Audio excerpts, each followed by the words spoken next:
स्नेहदा स्पन्दन स्नेहदा स्पन्दन।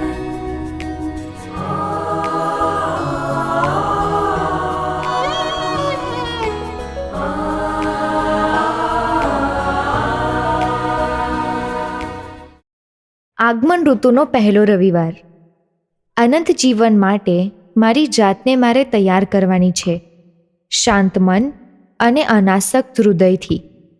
સાંભળીએ સંત લુકકૃત શુભ સંદેશ, અધ્યાય 21, કડી 25-28 અને 34-36. સૂર્ય, ચંદ્ર અને તારાઓમાં એધાણીઓ દેખાશે, અને તોફાને ચડેલા સમુદ્રની ગર્જનાથી પૃથ્વીની પ્રજાઓ દિગ્મૂઢ અને આકુળ વ્યાકુળ બની જશે. પૃથ્વી ઉપર ઉતરનારી આફતના વિચાર માત્રથી ભયભીત બનીને લોકોના જીવ ઉડી જશે. કારણ ગગનમંડળના નક્ષત્રો ચળાયમાન થશે, અને ત્યાર પછી લોકો માનવ પુત્રને મહાસામર્થ્ય અને મહિમા સાથે વાદળા ઉપર આરૂઢ થઈને આવતો જોશે. જ્યારે આ બધું બનવા માંડે ત્યારે ટટ્ટાર ઊભા રહી માથું ઊંચું રાખજો, કારણ તમારી મુક્તિ નજીક આવી છે. તમે સાવધ રહેજો. ભોગવિલાસ, નશાખોરી અને સાંસારિક ચિંતાઓથી તમારું ચિત્ત જડ ન થઈ જાય જોજો, નહીં તો એ દિવસ તમને અચાનક ફાંસલાની જેમ ઝડપી લેશે. કારણ એ દિવસ ધરતીના પડ ઉપર વસતા એક એક માણસ ઉપર આવી પડવાનો જ છે.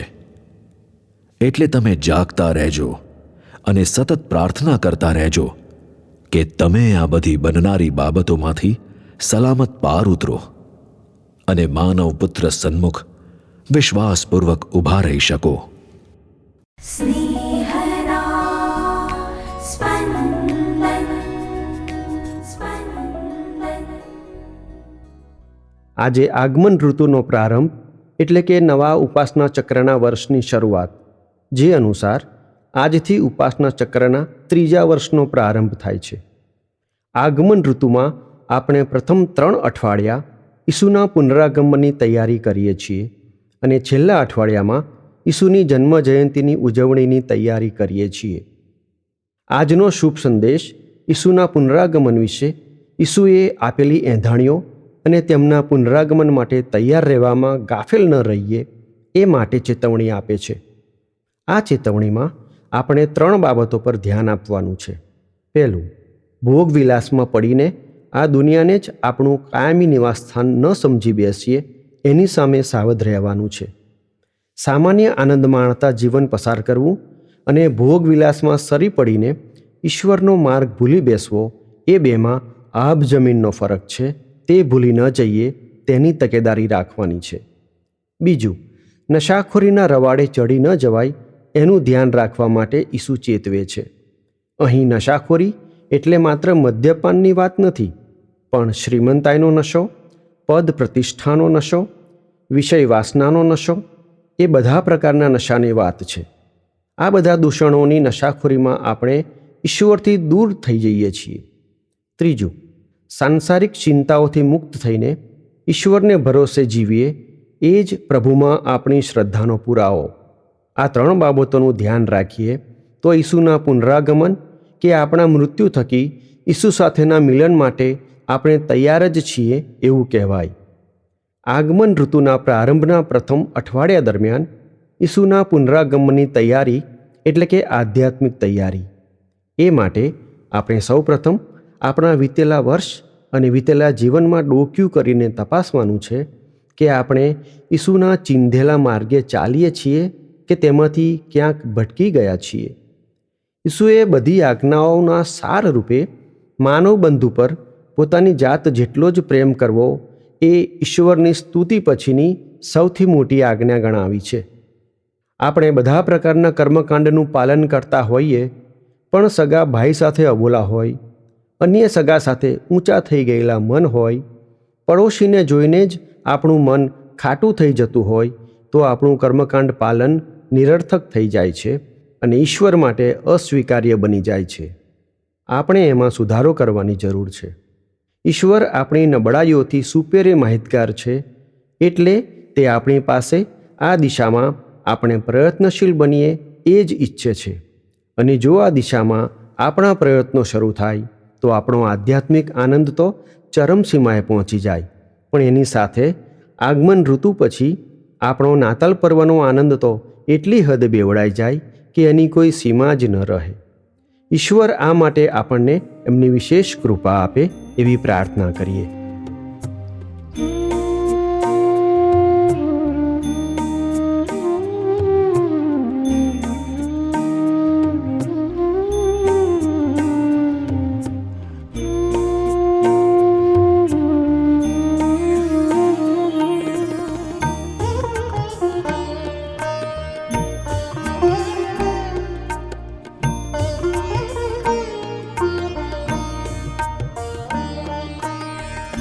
હે પ્રભુ મારી પ્રાર્થના સાંભળ, મારી અરજ પર ધ્યાન તું આપ. હે પ્રભુ મારી પ્રાર્થના સાંભળ, મારી અરજ પર ધ્યાન તું આપ. લાજ રાખનાર કરુણા સાગર, મુझने अब तू ઉત્તરવા.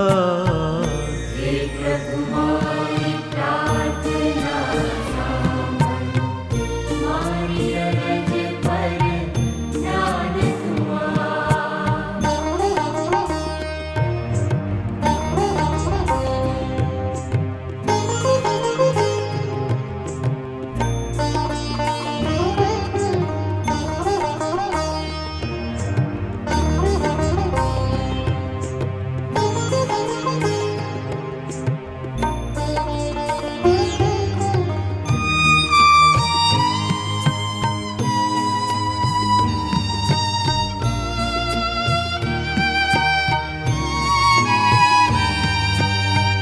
હે પ્રભુ તારા આચા કરનો ન્યાય કરવા બેસીશ નહીં.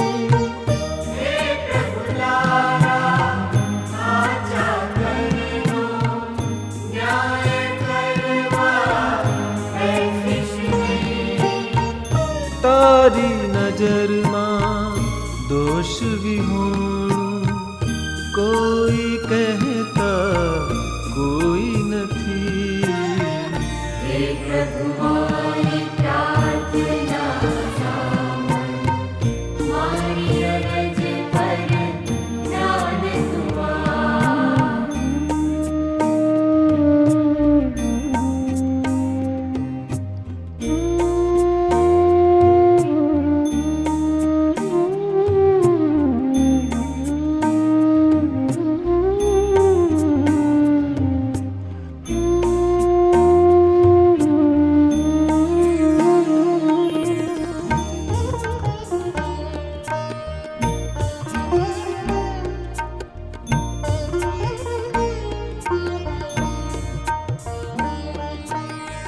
વીત્યા દિનોને યાદ કરું છું, તારી લીલાનું ધરું છું ધ્યાન.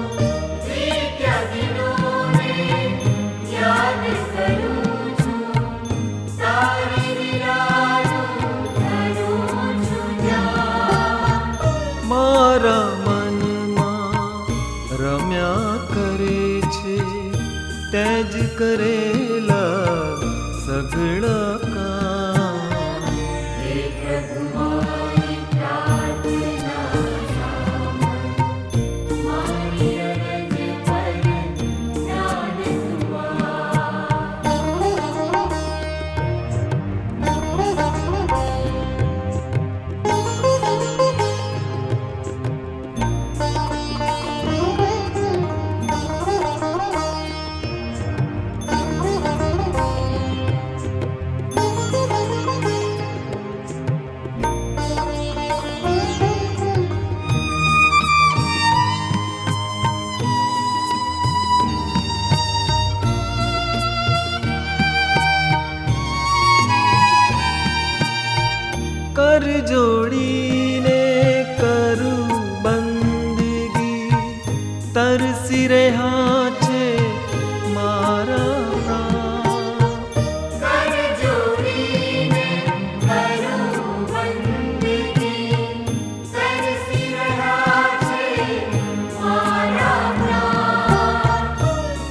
મુજને કાજે તરસી રહ્યા છે, લુખી સૂકી ધરણી સમાન.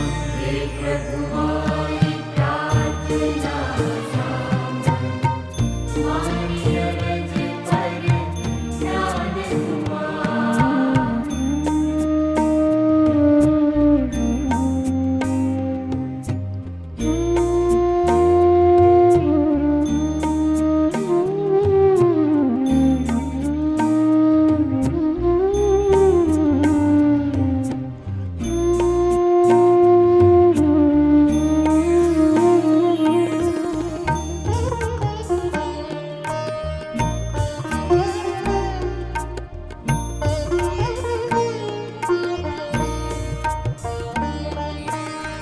ભાગી પડ્યો છું જલ્દી ધાને, ના થાતો વિમુખ ભગવાન. ભાગી પડ્યો છું જલ્દી ધાને, ના થાતો વિમુખ ભગવાન. નહીં તો મારા હાલ થશે રે, ઘોરમાં ગરક થયેલ સમાન. હે પ્રભુ મારી પ્રાર્થના સાંભળ, મારી અરજ પર ધ્યાન તું આપ.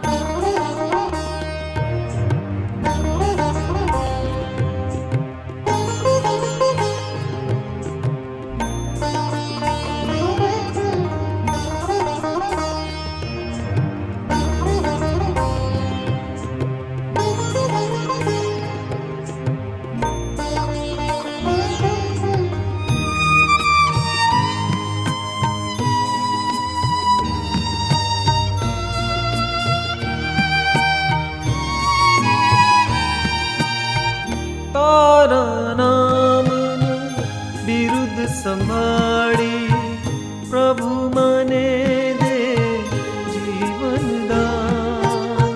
તારા નામનું બિરુદ સંભાળી પ્રભુ મને દે જીવનદાન.